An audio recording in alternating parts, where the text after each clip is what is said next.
Welcome to Losing a Child, Always Andy's Mom. On this podcast, we journey through the devastating experience of the death of a child. Grief is seldom discussed openly in our culture, and the death of a child makes people feel even more uncomfortable. We approach the topic openly and honestly, speaking to people who have lost loved ones and experts who help care for them. Whether you are a parent experiencing loss or someone who wants to support another going through this tragedy, this podcast strives to offer hope and help.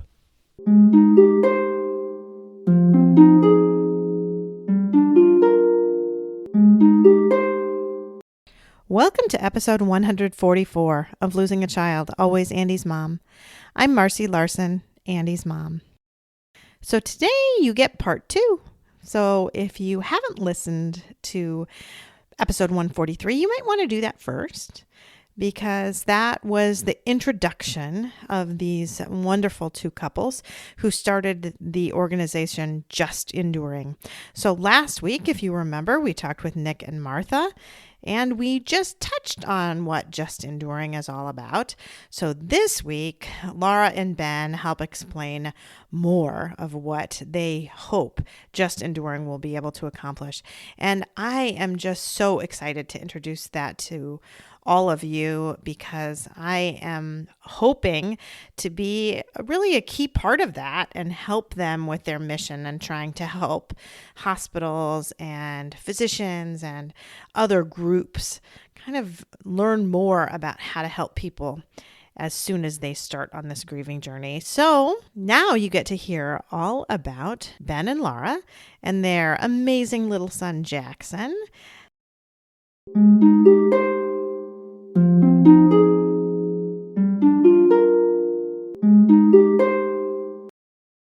Thank you so much to Ben and Lara for coming on the Always Andy's Mom podcast today. Thank you very much for having us. I'm very excited. So now this is part 2. But for now, I just want you to talk about your wonderful little son, Jackson. Awesome. Well, so Jackson's our first. We were very excited to have him. Everything went really smoothly for us. We were just astounded at how easy the pregnancy was. And then, our big story was we would tell people, okay, his big life story is that he was accidentally born at home.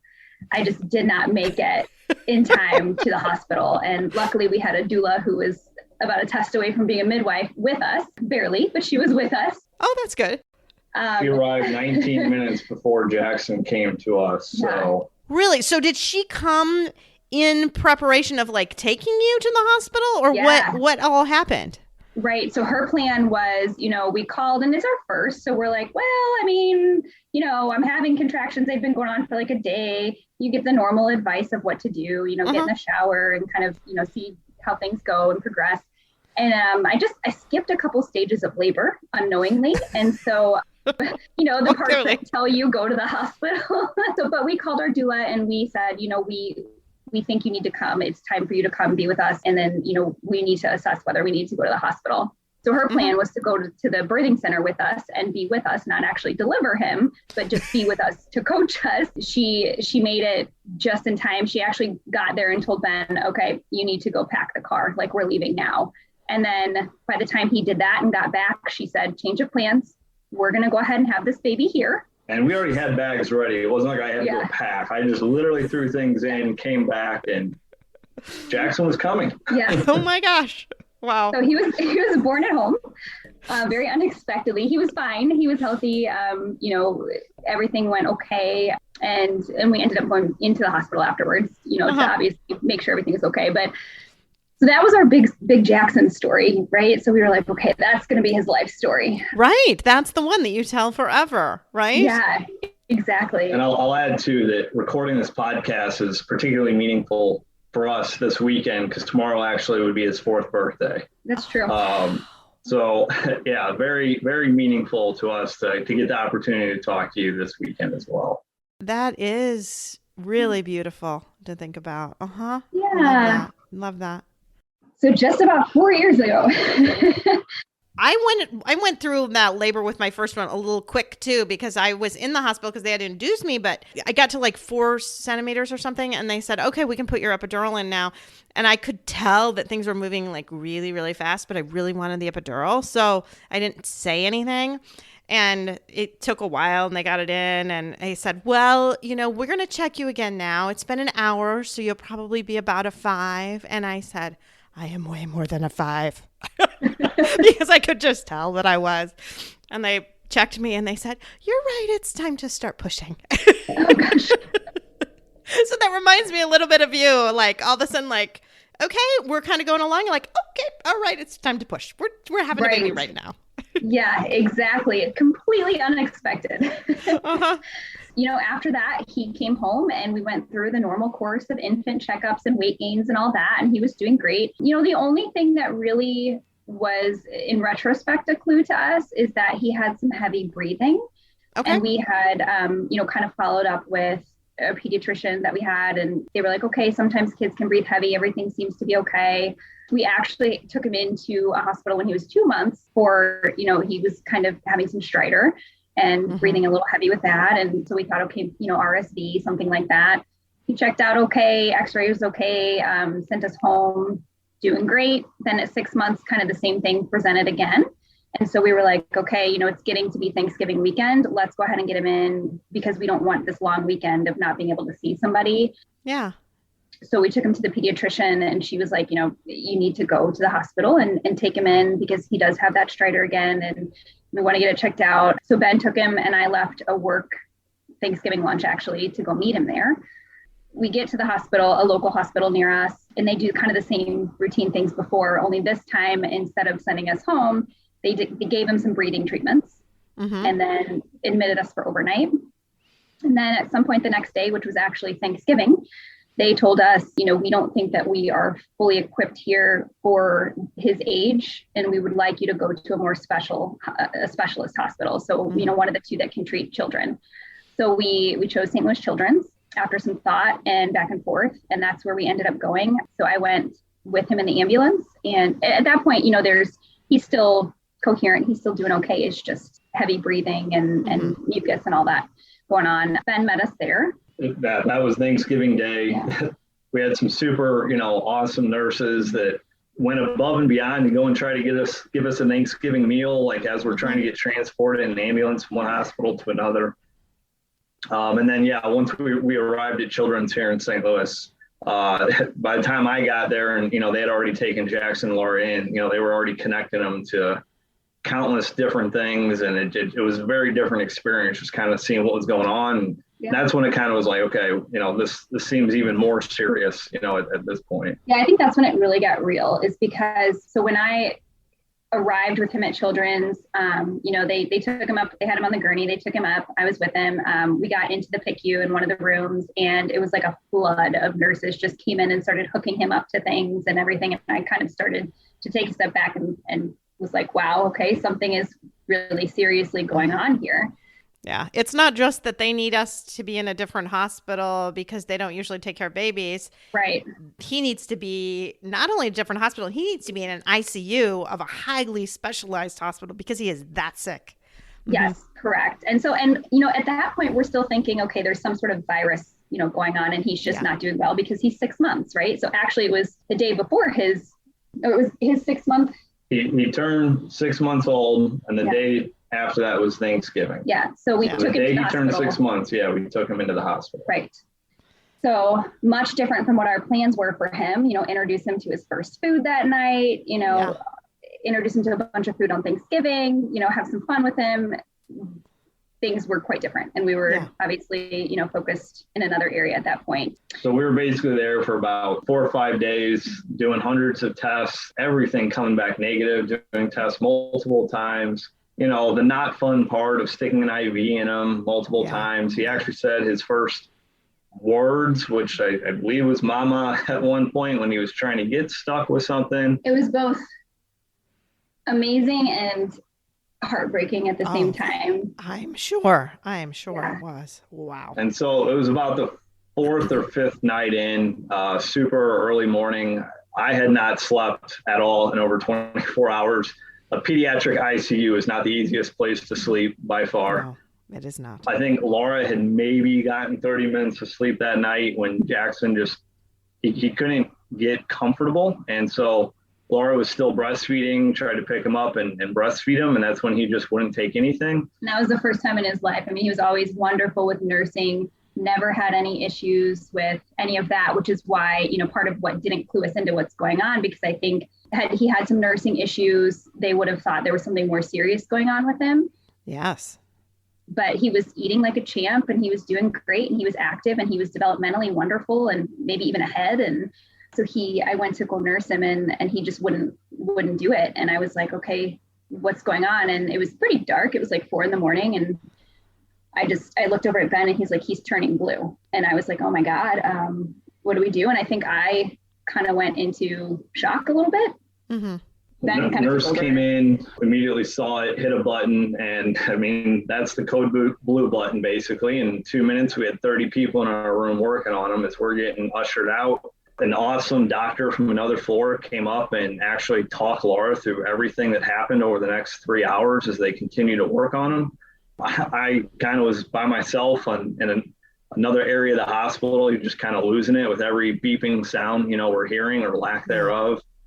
And basically what ended up happening is during that course of working on them, they brought him back twice. And before they wanted to, they were afraid that we'd lose him if they, lost him a third time, that we'd lose him for good. So they actually came to us and had us sign some papers to put him on ECMO, which just so that everybody knows, it's basically, tubes going into your neck to give you oxygenated blood. Yeah. So that basically your heart, can take a break. Other things can take a break. Heart and lungs. Yeah. It's a heart lung bypass machine. So it doesn't have to go past your heart or your lungs and Correct. Just goes. And sometimes you can get people on that and give them some time and have them recover. We do that with kiddos a lot. Yeah. Which we knew there was risk with that too, but. Oh, yeah, for sure. So that was their hope, because what happened is, while it seems like minutes for us, it was actually hours. They had tried to intubate him several times and they could not get him intubated and could not figure out why they could not get him intubated. Wow. And so that's when they finally were like, we have to do this, that we can't keep trying to intubate him. And so that's when he went on ECMO, which afterwards they ended up doing a CT and figuring out, and they showed us all the imaging. He had what was called a left pulmonary artery sling with tracheal stenosis. So his artery had wrapped, when he was forming in the womb, around his trachea, which was causing it to be very, very narrow. And we later found out, we knew at the time he was testing negative for all these viruses. So the course of time we were in the hospital, we're like, why is he behaving this bad? He's been on, all these breathing treatments this whole time. He's testing negative for all these viruses and infections and nothing else is serious. So I don't understand. Come to find out, he just had a very minor cold, but his airway was just too narrow for that mucus to really be able to escape. And so it got stuck and they couldn't intubate him because of the narrow airway. And so that's where it ended up at, was he was just kind of on ECMO and we were at the point of, now we need to wait for organ recovery. So like Laura said, within 12 hours of that happening and doing the CT scan, we had all these answers. We actually felt very lucky that we were in that hospital, because come to find out, to perform this particular procedure, there's very few surgeons who have the experience to do it because it's such a rare disease. It's going to be open heart surgery, essentially. Basically, of the two surgeons that at least have some experience doing it, one of them just so happened to be at St. Louis Children's. So the plan of attack at that point was to give his body a couple days rest to then go under that surgery, during which, whole next couple days he'd be on ECMO. And sure enough, over the next couple days, his kidney, liver, lungs, heart, all of that were doing much better. Unfortunately, by about the 4th or 5th day, his brain was showing significant, if not complete, decline by that point. So he just went too long, essentially, without oxygen. And we kind of knew that, all this happened, I think, Tuesday morning. By Friday night, those signs were appearing. By Saturday morning, we basically had the conversations that would be the rest of his life. So we basically just from there spent the next 2 days just doing as much as we possibly could with him. Yeah. Just reading to him, telling him how he got here. But yeah. So, I mean, at that point, so when they first put him on ECMO, he opened his eyes for us. And I think at that point we thought, he's okay. Like, he's going to come back. Yeah. He made it, right? Right. I don't think we realized, even with some background ourselves of, we grew up being lifeguards for years and having some first aid CPR knowledge and all of that. And so even with that, like, it didn't ever occur to us. He just didn't get oxygen for too long. And so we thought he was coming back to us, but then, they obviously had to sedate him because of everything he was going through. And so that was the last time that we got to really see his eyes and him. So he was really just laying there sedated and very, very different looking than our little 6-month boy looked like beforehand, with all of the swelling and everything. And we spent several days trying to research and trying to be positive and trying to figure out, before we knew the brain damage, what we could do. Okay, we're going to move houses and we're going to have a handicapped ability house because we know he's probably going to have some vision issues or mobility issues or whatever the case is. We're going to do what we need to, right? Yeah. And then when we found out that he wasn't ever going to basically come out of comatose, we went to, they have a wonderful little library there of children's books. And we just got a bunch of different books and we read him books all day and night, told him about our life story, how we met, how he got into this world. Yeah. Just his little love story, right? Mm-hmm. Right. Everything that we could think of to tell him. And I still don't know. I like to think he heard us, but, we wanted him to know that we were with him throughout the whole thing. And then they brought in some things so we could do like handprints and give him a final bath and all of those things. So it was pretty well planned out at the end. And we got to have our parents and siblings come in so they could say their goodbyes. Ironically, this book that we picked up at the children's hospital that we started reading him, first time we read it to him was during this period. Never seen it before.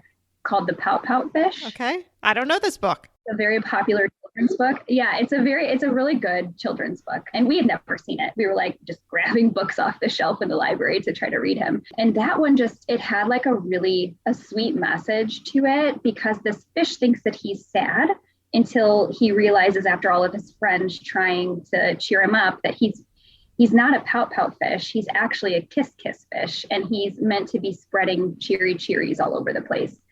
And that for us was just, even though we hadn't read it with Jackson before that moment, it was very symbolistic of his nature, because he was just like the easiest, happy, smiley baby you had ever met. I mean, I think he cried like a handful of times. We joked all the time. We were like, sure, we'll have another one. He's easy. Like, why not? But he was just the happiest kid. And that book really resonated with us. That has kind of become a symbol for us of him at this point. Yeah, I love that. That's awesome. Yeah. So you want to talk now about then that time when, so you had to say goodbye then in the hospital? Yeah, and I think, like we've heard from other couples, at least too, before we even, let him go, Laura and I had talked that we're determined to not let this break us and to focus together on what we need to do. And so, the hardest thing for sure was leaving that hospital, having let him go and having absolutely no idea what to do next, where to turn next. Yes. Go to your car and have that car seat there and their empty seat. It's just a terrible feeling, right, to have. So the hospital provided us, with a booklet of information. It was like a folder with some papers in it of some different organizations. And, I give them kudos for providing that information to parents. I think, unfortunately, a lot of the information was either irrelevant for us or outdated. Mm-hmm. And so, and there was quite a bit of it there. I mean, a whole packet of different organizations to have to dig through when you're in that initial grief period is just quite overwhelming. It's too much. Yeah. Yeah. We didn't look through our whole booklet, that's for sure. Yeah, it was a lot of it not as relevant. And so we're very researching people by nature, I'd say. So, I didn't know what to do with myself. I was like, I feel like I need to be doing something. So I just kept trying to go online and research. I was like, is there another organization that we can find? Like, what do we do? Like, there's got to be other parents who've gone through this, right? Like, how do we find these parents? And it was just like, I wasn't finding anything. I wasn't finding anything that clicked with us within our area in St. Louis, anything like that at all. I can so relate because we've talked about this. We talked about this before we started recording. We both lost our kids in 2018, which for us is the worst year, way, way worse than 2020. Yeah. But you're right. I did that too. I'm like looking online, trying to find help, trying to find anything really. And I felt like I just couldn't. I mean, that's when I was trying to listen to a podcast. There's got to be a podcast. Yeah. Nope, there's no podcast. Like, Yeah. It's got to be way easier in this day and age to find stuff. it is way easier, I think. And it's funny Yeah. because it's only been 4 years, right? Yeah. I mean, not even quite. But I think still things are opening up a lot and it's becoming a little less taboo to talk about. Right. I think as time goes on, certainly. But yeah, I'm feeling you. I'm with you. For those next couple of weeks, right, we were researching things. We even went to an event that through a great organization that's actually located, here in St. Louis, right next to us, called Share. Mm-hmm. They focus on a lot of infant loss or very, very early first couple of weeks of loss. It's really like miscarriage, stillbirth, and neonatal, like never left the hospital situation. And they're a great national organization, but they were also awesome in the sense that they were very upfront and said, this isn't going to be the right fit for you. But we still keep in touch with them in regards to our organization today as well. We also, Laura at the time with Jackson was in a little HA league for breastfeeding. Mm-hmm. And she had somebody put her in contact actually with Betty and Kyle Mertens, who you have obviously just talked to. Who has been on the podcast before, Betty and Kyle. We love them. And we had never met them before. And this leader of this breastfeeding group that I was in was like, I have someone I want to connect you with that has been through this. And so that she did. And that was like a week or 2-3 weeks after we lost them, right before Christmas, basically. And they were fantastic. I mean, just meeting another couple, they took us out for dinner and some drinks and wine, I'm sure. Yep, exactly. That always is helpful. Did they have their book? They said they would bring the book with people. Did they have the journal? They did. They sure did. So that was we had never met these people before. So we show up and we're like, all right, did we make a mistake? Like, should we leave? Like, is this awkward? Like, what do we do here? But then we sat down with them and it was like an immediate just calm that kind of came through with speaking to them because Betty had brought her journal. Yeah. They listened and they cried with us and they shared Ella's story and they shared what was in their journal. And at that point, it was kind of like, there's hope. Like these people have been through this and they're doing okay. Right. Like, and it was their first child of very similar stories. Yeah. Very similar stories. Mm-hmm. And so we were like, oh, we can do this. Like, it's awful, but there's another side to this. Yeah. When you see somebody a little bit ahead of you, you always think, well, they did it. Mm-hmm. For me, it was someone in my support group who lost her 12-year-old, and Andy was 14, and she's almost exactly a year ahead of me. And I always, every time I would hit some sort of milestone or some sort of thing, I would think to myself, Stephanie has done this, and that would give me a little bit of hope. Like, Stephanie did it. I can too. Yeah. Right. So having someone ahead of you on that journey, I think is really, really helpful. At least it was to me. Yeah. Just, knowing it's you're not the only one. And that's kind of, key to us in terms of how we think about what we're trying to do is really make those connections with people. But, after that, we still tried to find some different connection points. We're going to a monthly kind of group to talk about loss. But then about a month and a half after we lost Jackson, his pediatric ICU doctor and his wife, who's a licensed clinical social worker who used to work at hospitals for years as well. And did palliative care. They took us out to dinner as well. And we're like, just seeing how we were doing, seeing what our experience was. That's beautiful. Thinking, through like, how can this be better? Think about that. And just having that meeting, not only felt that they obviously very much cared, but then also kind of put Laura and I on a path with like a goal to do something about it, or at the very least, just to figure out how to make this better. And so, over the course of the next couple months, we're attending different things. We're attending bereavement conferences. I feel like we tried to attend every, we probably just didn't know what to do with ourselves. So we were like trying to attend every bereavement organizational, informational meeting, anything we could, conferences, all of it. And I think in the back of our mind, we had this idea like, okay, maybe we'll come up with some sort of plan in terms of what we can do to make it better for people when they land in our shoes. But we hadn't, we were still focusing on our grief at the time. So that was kind of on the back burner. Yeah. And so, I mean, we were doing it, and we were going, to therapy, which again, I highly recommend, and certainly want to throw that out there.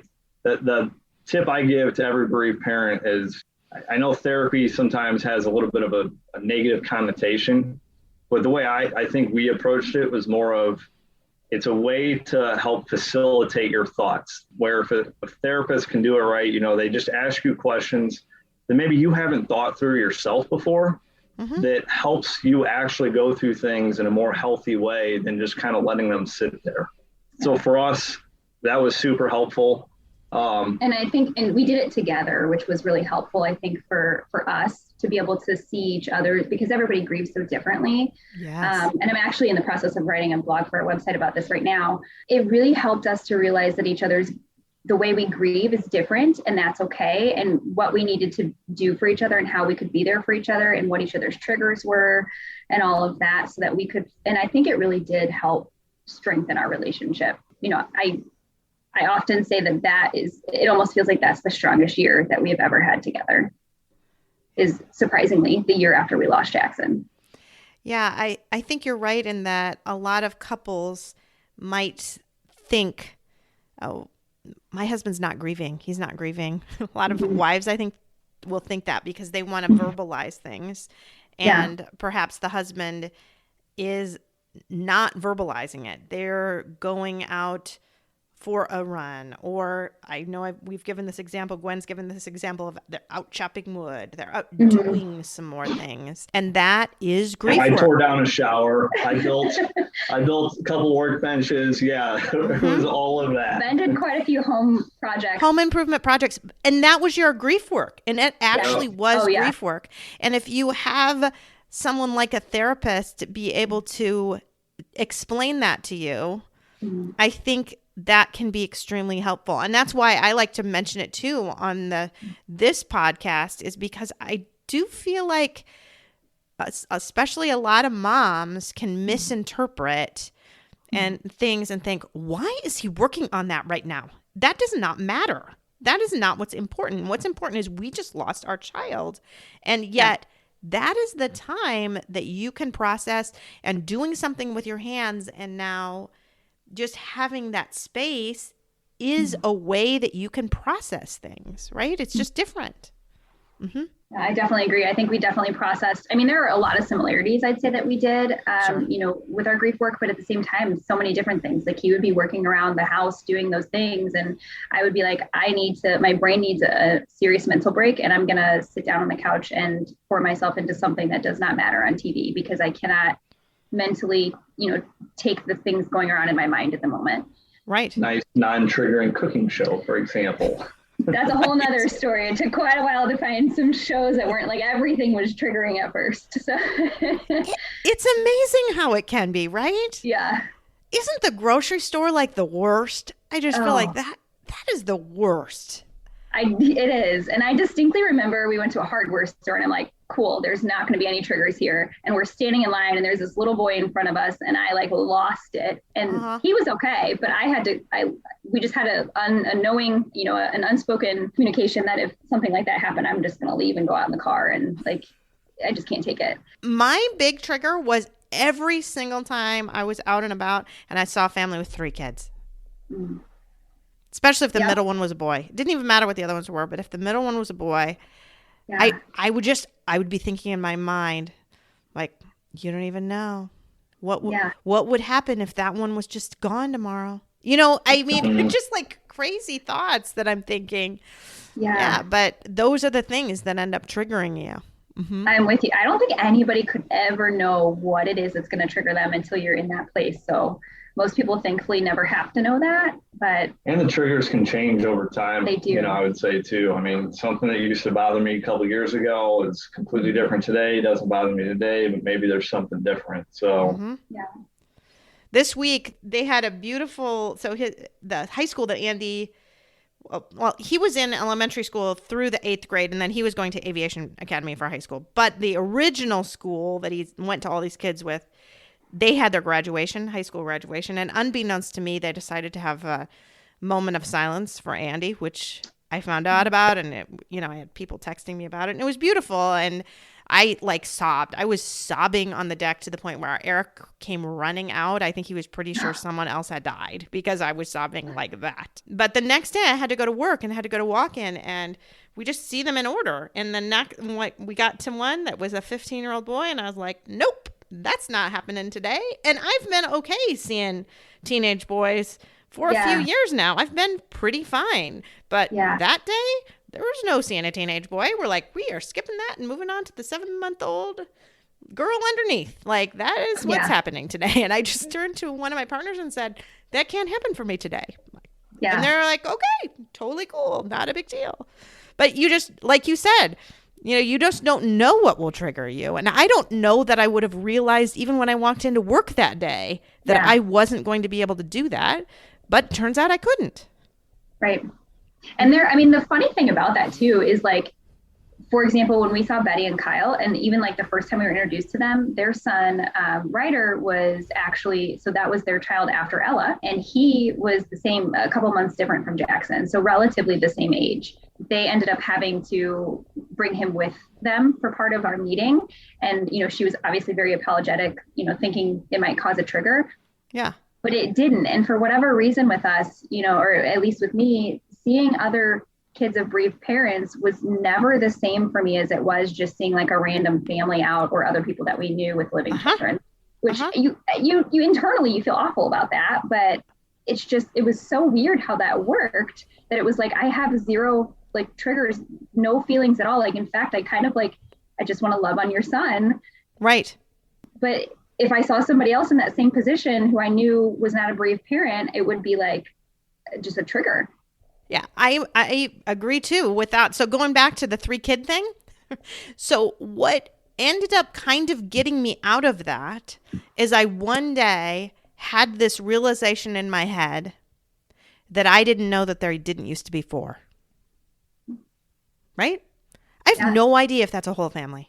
Maybe there were 4 kids. Maybe there were 5 kids. There are 3 now, but that's all I know. Because I started thinking about the fact that when we walked into a restaurant as a family of 4 sitting in a booth, another huge trigger for me, because I didn't like the fact that I could sit at a regular table for like regular, family of 4, because we always had to have the big table. But when I had that realization, it started making me think about people and families in a little different way, thinking maybe they're undergoing tremendous loss too. Maybe something else has happened to them, and I stopped thinking of them as whole. And I think that's what you're talking about, because when you looked at Ryder, you didn't, and Betty and Kyle, you knew they were a broken family. You knew they weren't whole. And when you saw strangers out and about, you assumed that they're a whole family. Yeah, I think you're absolutely right. I think it definitely is. And I think it took a while to work through that. Yes. But I think the further that we've gotten through our grief work with Jackson, I've come to that same realization that, we don't know what these people's lives are like and what they've lost and what they haven't. And assuming is ignorant on my part. And so while it still may hurt sometimes, I try to always, give the benefit of the doubt and just say, we just don't know what people, people look at us, they think we just have a daughter now. And if they don't know us, they're not going to think any differently. So it's the same way. You just don't know everybody's story. Yep. You're exactly right. And you're also right in saying it doesn't mean it doesn't still hurt, because it still does hurt, but it just doesn't have the same level of hurt. I think hurt along with like presumed jealousy, that part kind of went away because I really don't know. Right. Exactly. I would agree with that. So now we need to give Just Enduring its amount of time here, because this has been now an hour and a half leading in to talking about what this organization is and how it really came to be with you guys. Yeah. Yeah. So like I said, it for us, the genesis started with our PICU doctor and his wife, Dr. Ken Remy and Allison Remy, and just kind of starting us down that path. We did a bunch of things, like I was saying. One of those things was also going to Face Lodge in Wisconsin, where it happened to be the same weekend, and Nick and Martha were there as well. It was to us, I think the best thing during our bereavement journey that we've been on. Coming to that lodge and the schedule of events that seemed like there were only one or two things the whole day and way too much open time. We're like, oh, this is going to be awkward.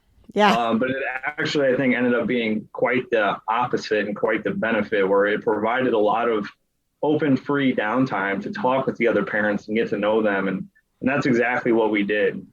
And we still are in touch with 3 of, I think, the 5 couples that were at that. I mean, on a pretty regular basis. Wow. And another couple, Sarah and Daryl Karanimi, were on there. Sarah does actually our social media for us through Just Enduring right now.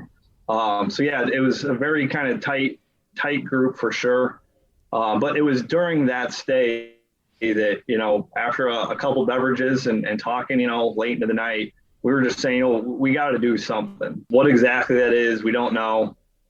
For Laura and I, we had an 11-hour ride back to St. Louis where we got a lot of time to talk and think about it. And we did. I mean, we started kind of jotting those notes down then, And we had talked with the McGeeans at Face Lodge because they were at a different hospital in St. Louis than us, the other one that was equipped for, children. Okay. But they had a very similar experience in terms of, I'm sure they've mentioned it on their podcast, but, in terms of not having the support really offered to them afterwards. And so we all started talking. It was just kind of a coincidence that the 4 of us from St. Louis were up in Wisconsin for this weekend. And so we started talking about what could we do to change that in the St. Louis area. So we ended up getting, the 4 of us together along with Ken and Allison, and we ended up forming Just Enduring. I mean, we literally sat in their basement and came up with a name, so the J for Just is, representing the J for Jackson, and the E for Enduring is representing Everly. And, we also, certainly talked about the name and the fact that every bereaved parent is literally enduring what they're having to go through, and they're just enduring it. Yeah. And it's going to be something that's, there's going to be highs and lows the whole time. But we also spent quite a bit of time coming up with our tagline too, which is living and loving after child loss. Because even though you might be enduring it, there is still life and love afterwards. Yeah. We really want to have that focus. We want to be there for people immediately after the loss and know that absolutely nothing we can say or do is going to help what they're going through. But as they go through that journey, we also want them to understand that life and love can exist afterwards. And I'm sure that kind of echoes Betty and Kyle have in the book that they've written on it, in the sense that there's these silver linings, in what's out there. Mm-hmm. Mm-hmm. We sat down, came up with the name, came up with our mission statement, and the 3 main areas that we really want to focus on are giving immediate resources to people when they need it. So that's first step. Second thing is connecting like parents together based on their similar losses that they've had and experiences. And a lot of that was inspired with the Mertens and the McGeeans, because those connections for us were just phenomenal. And they were a major part of our grief journey. Mm-hmm. And then the third thing is trying to have some type of retreat, a little more centrally located, so we're not just an hour south of the Canadian border. So it's just more reachable for more people because of how much of an impact it had for us. So on the immediate resources front, that's obviously one area we've been working on for a couple of years. So we have quite a bit of information on our website, which is easily accessible for anybody. So we've got places on there for parents and siblings, places on there for friends and family to go on to find information to help those parents. A lot of times those parents are not in a place to be looking up things themselves. Not everybody is like me, that they just want to hop on the computer and try to research as much as they can right away. So they might need some help with some family members who say, okay, what can I do to go on and give these people some information to help them? Mm-hmm. And then, also for professionals, medical staff, other professionals, because not only do they need to know where to give this information to parents or where to get that information to give parents, but also for themselves. They go through it a lot as well. And so kind of helping them to understand the grief process and everything is, I think, helpful as well.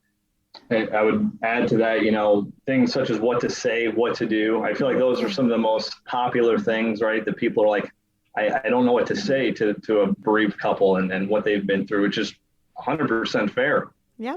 But then we also have other things on our website too. My background is data and analytics, and I've tried to compile some data from the CDC, and one of the biggest things that has stood out to me is that nearly just under 50,000 deaths occur every year for children between the ages of 0 and 20 in the United States alone. Yeah. You double that number for each parent, that's over 100,000 parents. You then think about all the family and friends, that would perhaps attend the funeral or just contact the parents to see how they're doing. Or just be impacted by it. I mean, they might have a special relationship with that child as well. Yeah, it's a much, much broader impact than I think what most people realize. And kind of, Marcy, to what you said earlier, it's becoming more okay to talk about, right? But it's also, how do we get that awareness out there to make sure people know that is okay?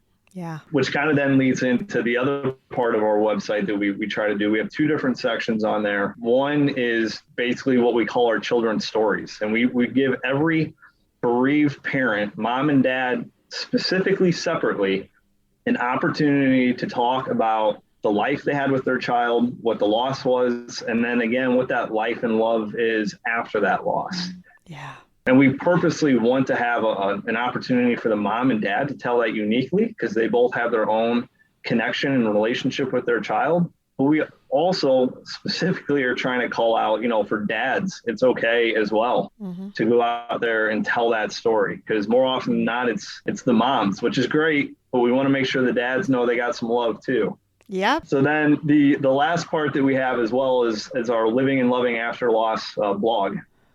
Which anybody contribute there. So whether it's a doctor, a therapist, a parent, a friend, a sibling, but we all want to give everybody an opportunity to share with this community things and ways to help. And again, some of the beauty that might be found on the flip side of obviously the worst thing that can happen to anybody. And just their experiences. Everybody's got different experiences. So if somebody's able to write for our blog about what their experience was, and that's able to help somebody else, I mean, that's really the key there is, even if you're not connecting physically with another parent or couple, maybe you read a blog and that resonates with you because you're like, oh my gosh, like it is okay to have those triggers. Or, I didn't realize that this was going to happen afterwards, but this person's now writing about it. And I feel like I'm not alone.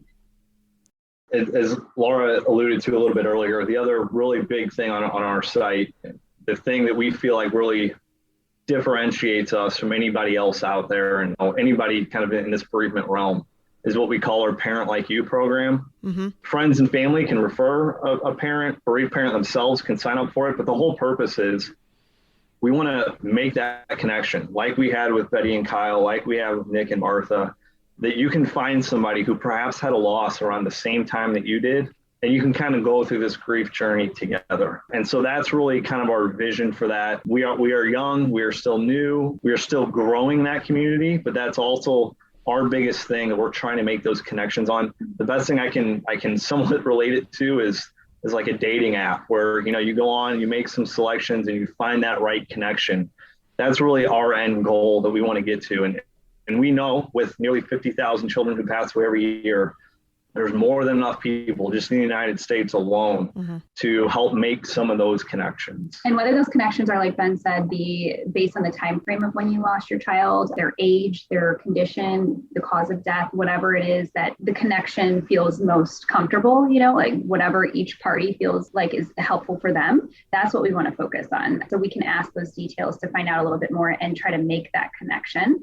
And we've actually, one of the silver linings, I think, of COVID is that we've now realized that we don't have to be, I think our initial plan was St. Louis based, and we don't need to be St. Louis based. So most of the people that we actually have been getting questions from or interest in our Parent Like You program are not from St. Louis. And so we've been able to, I think, broaden our horizons a little bit more than we initially thought that we could. Yeah. Right now, I'm hosting a virtual support group that has just bereaved mothers in it. It's supposed to be just bereaved people, but I just only have a bunch of bereaved moms. And interesting, all of my bereaved moms right now have boys, so that's even crazier. But there are 12 of us, and I consider them 12 of my closest, dearest friends now. And they go from California to New Jersey and everywhere in between. And they are so precious to me. I mean, when I was in St. Louis, I visited one of my ladies that's in St. Louis. I visited another one that's in Tennessee last year when I was traveling through Tennessee. I stopped and visited her, and it felt almost like a sister both times, actually. Like, we went out to dinner, and it's like we were long lost friends, and it's the first time we'd ever really met.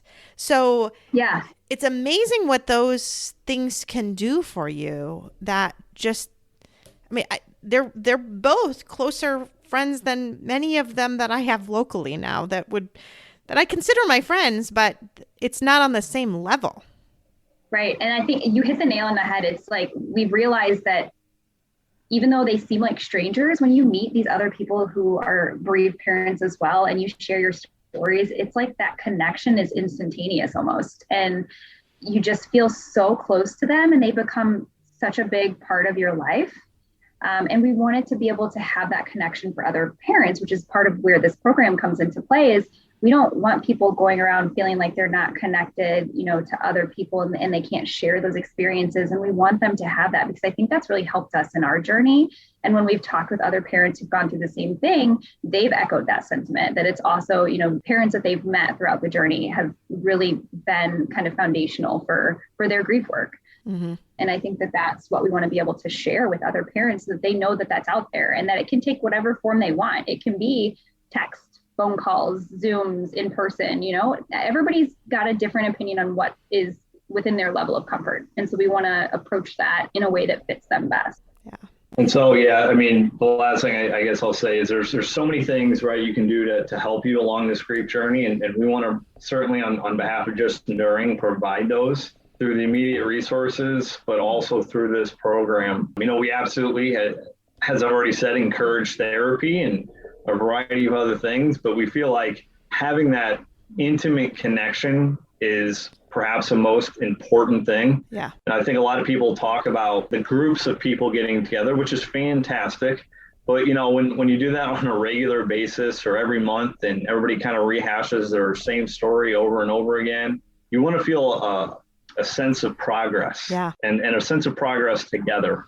And that's when we feel like when you make that connection with these other individuals like that's when that happens more than ever. And that's how we want to help people kind of progress and again, live in love after that child loss, honoring it every day of their life through this kind of work. And I think we actually ended up benefiting dually, because we got Betty and Kyle, who were ahead of us. So we got to benefit from, like we talked about earlier, knowing that there is another side to this, but we also got to walk through it with Nick and Martha, who were on the same timeline as us. And so getting that parent who's on that same journey at the same time can be almost just as beneficial as it is to have someone ahead of you, because you've got someone to go through it together with, and you've got somebody to talk to. That we've got close friends as well, like you said, but they're on a different level. So we've got these friends we had, pre-Jackson, and these friends post-Jackson, and the bereaved parents post-Jackson. We can talk to them about some different things that we just don't really talk with our other friends about, because sometimes those things can seem scary to, we don't want to scare our friends, and they've got kids as well. We don't need to talk to them about all the details of death, because they don't have to process that. No. But I'll also add too that our friends have also been instrumental in not only understanding, but also talking about death with their own children, and Jackson not being there. So I mean, on both sides, like, we've been just absolutely amazed at what people have done around us to really just help support us and continue to support us, even years later. It's absolutely unbelievable. Yeah, I would agree. Well, I do think about what you said about having somebody similar. And when Andy died on a Wednesday, and I posted to social media his last solo that he sang at the Christmas concert before he died was him singing the last verse of Away in the Manger. And if you don't know the last verse of Away in the Manger, it ends with, "And fit us for heaven to live with thee there." So it's Andy singing about going to heaven. And I posted that to social media, and it had 100,000 likes. So it went out. Oh, wow. Always. Yeah. So a woman contacted me on, I believe, that Sunday, that her son, this is now on the other side of the state, the other side of Michigan, had died in an ATV accident the night before. And her son was maybe 6 months to a year older than Andy. So he was 15 and Andy was 14. And anyway, it was really beneficial. I never even spoke to her on the phone. We only messaged on Facebook Messenger. That's all we did. But we did it a lot in those first days and weeks. When I came home from the visitation, she's the one I talked to. When she came home from her visitation, I was the one she talked to, right? Because it was someone who was doing this at the exact same time. You know, ours was a car accident. Theirs was an ATV accident, but almost identical, almost the same exact age. There were so many similarities that I felt like this is someone, and it felt safe too because it was just through Messenger. It would have been scarier for me to meet her or even talking to her on the phone, but messaging felt safe. And so that is a wonderful thing. If you can help kind of facilitate some people who are going through this exact same thing, it really did normalize it for the both of us that we were doing it together. And we really were doing it together. I mean, our funerals were like a day or two apart. Everything was exactly the same. So anyway, I just want to kind of offer that to you about how I love that you've expanded it beyond just St. Louis, because it doesn't need to be that way. And especially right away, in person can be scary. I mean, you even think about when you first saw Kyle and Betty, you're like, is this right? I don't know. I mean, I'm glad you did, but took a lot of bravery actually for you to do that. I think about going to my first, grief support group. I was terrified, and it took a lot of bravery to walk in that first day. And sometimes you don't have it. Yeah. You don't have it in you to be able to take that first step. But, answering a text or doing something online, that's going to feel a little easier, right? I would say our approach with it, though, too, was we just lost a kid. There can't be anything worse in this world. In other words, any anxiety we had walking in, we're like, can't get worse. Literally can't get worse. My thoughts that kept going through my mind were I walked in and all that kept going through my mind is, you don't belong here. You don't belong here. You're not one of these people. You need to leave. Totally fair. Andy's totally fine. Yeah. This is not you. You are not one of these people. So it was not fear exactly. It was the voices in my head telling me I wasn't one of those people. Right? And I didn't actually fit because I couldn't wrap my head around the idea that this was really happening. Yeah, no. And I think that's totally valid. And I think, in fact, most of the people that we get asking us about our Parent Like You program or signing up to do it, they are wanting, because we ask, what kind of communication do you want? And when we finish out to them, how do you want to proceed? And I think most people are wanting to do more of a text or a message type situation rather than, we haven't had a whole lot of let's do phone calls and Zoom, or in person. I think we're open to all of it. And I think in person can be beneficial, but I think it will progress to that though. I mean, it just goes back to what I just told you about my virtual support groups. I mean, honestly, all the women in my virtual support group listen to my podcast, right? That's how they got on. And then they feel like, okay, I think I want to get to know her a little bit more. I think I want to get to know other parents. I think I can do a Zoom. And next thing you know, I'm like showing up at their front door. So, it progresses. Yeah. Oh, I agree. Yeah, I definitely think it does. And I think it's kind of, everybody's got their own timeline as well. Like there's no set timeline of, it takes you 3 months and then you're going to feel like this, or it takes you 6 months and you're going to feel like this. It's all over the place, and it's so up and down that everybody's got their differences in what they're comfortable with. And I think that's what we want to make sure that, we're addressing too, that we're not pushing someone to do something that they're not comfortable with. Right.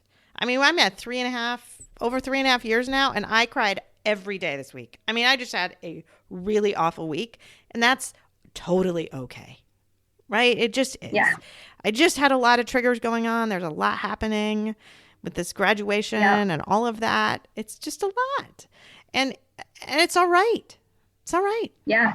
I'd say, I thought I was doing like so much better after our first year of going through everything. And then we had our daughter, and it was like, okay, now all these anxieties and different fears and everything are coming back. And I think, and that kind of waxes and wanes too, because it kind of went away when she hit 6 months. And then it comes back up with different things. And so it's just, and then there's just different feelings, the sadness of not getting to see, Jackson experience the moments that she experiences. And it's all over the place.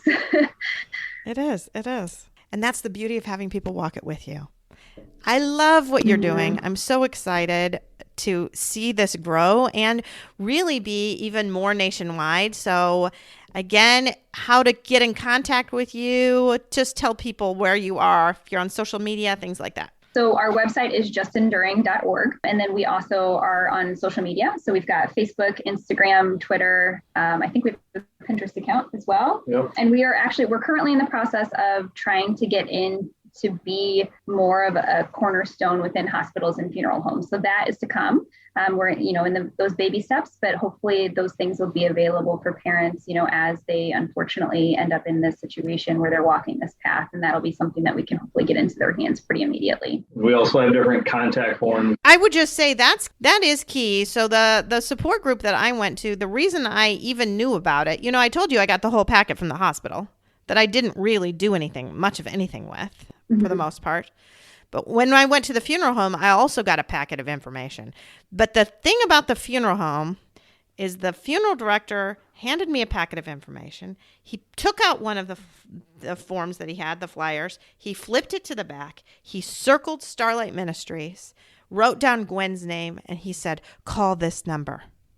Call this woman. And when I had somebody say, call this number, I was like, okay. Right? I don't know what else to do. I will call that number. But I actually needed somebody to say, call this number. So that is the key, is to talk to hospital personnel and talk to funeral home personnel and have them know about it. So they circle your number on the paper and say, call this number or go to this website, because then you will do it. The packet isn't enough.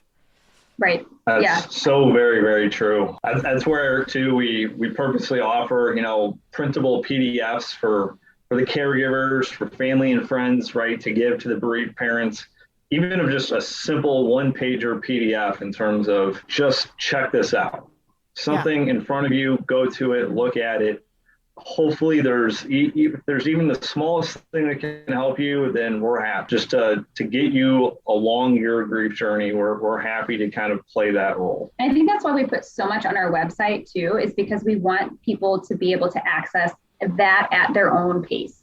So you're not going to be necessarily in the mindset to look at all of the details. I mean, there's information, everything from help with funeral planning to how to find a therapist to lactation support if you've lost an infant. Ben said earlier, the what to say, what not to say, what to do things. And so we've got all of those things on there, as well as I think he was getting to mentioning the forms, so that when you're ready, if you wanted to submit a form to us to join our Parent Like You program or just find out more information about it or volunteer or donate or whatever, those are forms that are all on that website so that you can do that whenever you want to do that. But I think you're right. I think getting individuals to kind of point out that this is the organization that might be the most beneficial to you is really going to be the most helpful to those parents, because it's just so overwhelming at first. And also to your point about, just having that one number to go to, one of the other big things that we're working on right now is more of a booklet where basically we give you a one-pager checklist that can tell you in additional pages more information, but it's that one-page checklist of,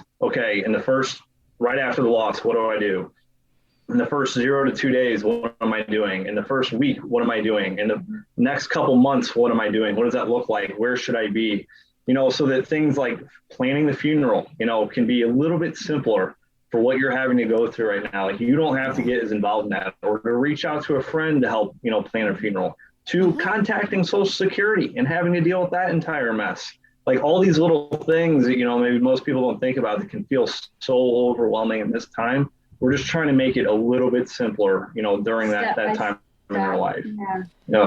And that's perfect, doing it in a step-by-step fashion, because it's just overwhelming, like you say, just absolutely overwhelming. Well, thank you so much. Yeah, thank you so much for having us. I am just excited to see where this goes, and excited to get you in our hospital here so that we can get some benefits of this as well, because certainly I think we all could do better. Mm-hmm. Oh, absolutely. All right. Thank you. Thank you.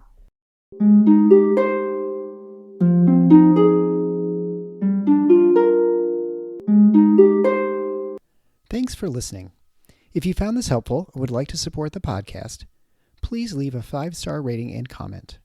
To help financially, you can text Andy's Mom to the number 53555 or visit the donate page on andysmom.com. Your donations are secure and tax deductible, and we are now able to accept Venmo, PayPal, and Apple Pay. Always Andy's Mom is a registered 501c3 organization and can receive donations through smile.amazon.com, Thrivent Financial, and Benevity, amongst others. Marcy loves hearing from listeners.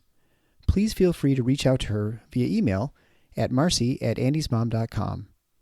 Also, be sure to sign up for the email list to receive weekly updates as well as pictures of all of Marcy's guests and their children. Together, let's work to inspire hope, one day at a time.